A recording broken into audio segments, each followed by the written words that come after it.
Finally, exam 4 review. Basically, in this particular unit, we talked about the global warming and the greenhouse effect, and so basically we had to review or learn a little bit of basic chemistry fundamentals. So obviously on the test, I'm going to test you over some of the basic fundamentals, but I'm also going to test you over the issue of global warming. So you need to know both. So first of all, you need to know what the greenhouse effect is. Okay, the greenhouse effect. You need to know, how it works, why, how the heat is trapped in the atmosphere, and all that kind of stuff. And to that point, you should be familiar with the carbon cycle. The fact that it's the carbon cycling from living to non-living. Carbon dioxide in the atmosphere, fixed carbon in living things and non-living things, in the oceans, in the soils, and in plants and animals.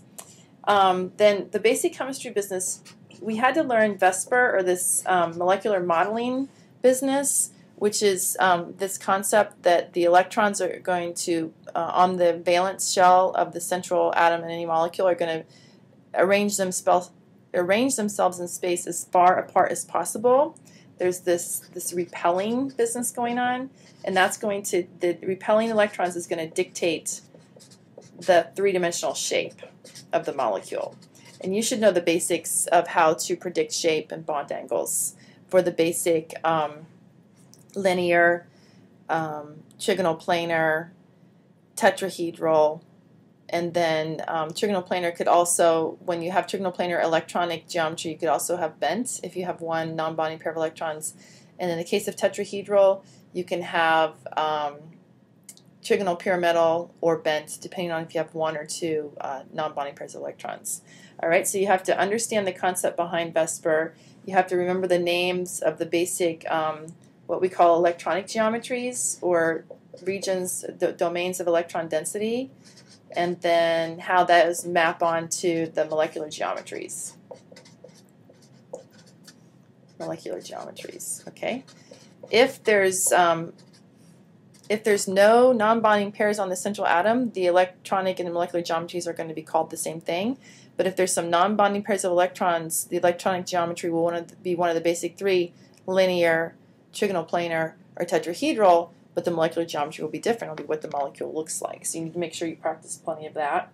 And then the other basic idea, and we had to understand this so we could understand why infrared radiation is absorbed by some molecules and not absorbed by other molecules. Okay, so you need to understand the example that we really looked at was the carbon dioxide example, the bends, the stretches, and how to look at that IR spectrum and understand what's going on with that.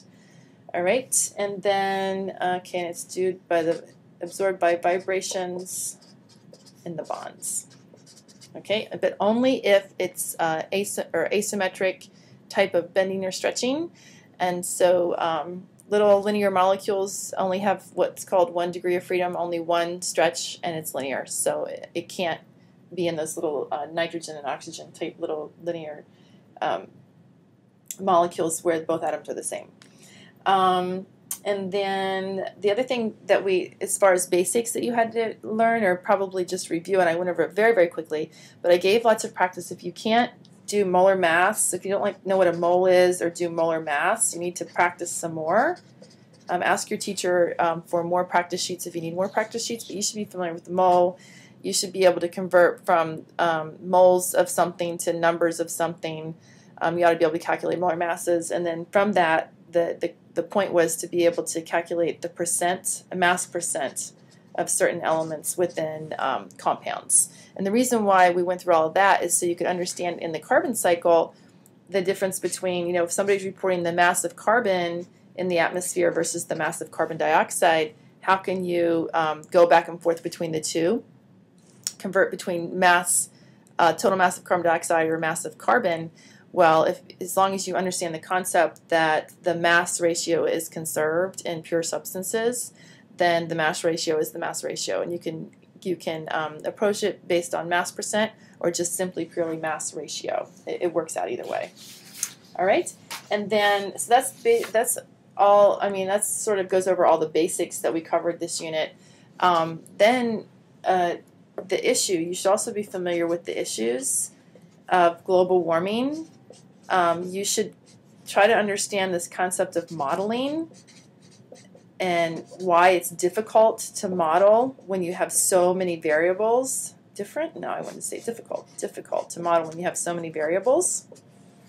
And also, you need to understand why it's hard for countries to agree on anything when it comes down to affecting economies and whatnot. Countries to agree, that's also difficult.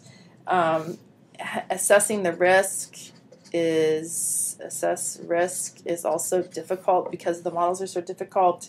Then you should be familiar with some solutions, such as carbon sequestration or better, more fuel-efficient types of industries.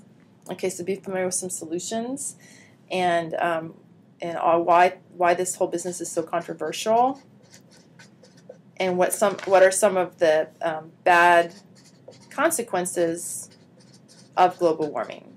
Okay, if the models work out, and then the worst case scenario, what could be some of the bad consequences? Okay, so all of this is the issues, and so the reason why we want you to understand a little bit about the chemistry is so you yourself, if you understand, why it's important to purchase an efficient refrigerator. It might cost a little bit more money, but in the long run, it's going to save you energy and it's going to be better for the environment. Why should you purchase a more fuel-efficient car? Why should you, walk more and drive less? All these things, if each individual understood, the basics behind it, you can understand how you yourself can make decisions that in the long run are better for you and for the world around you. So that's the gist of this unit. You need to be familiar with the basics and then also with the issues. And then if you study hard and do all your homework and go over your quizzes again, you ought to do just fine on the test.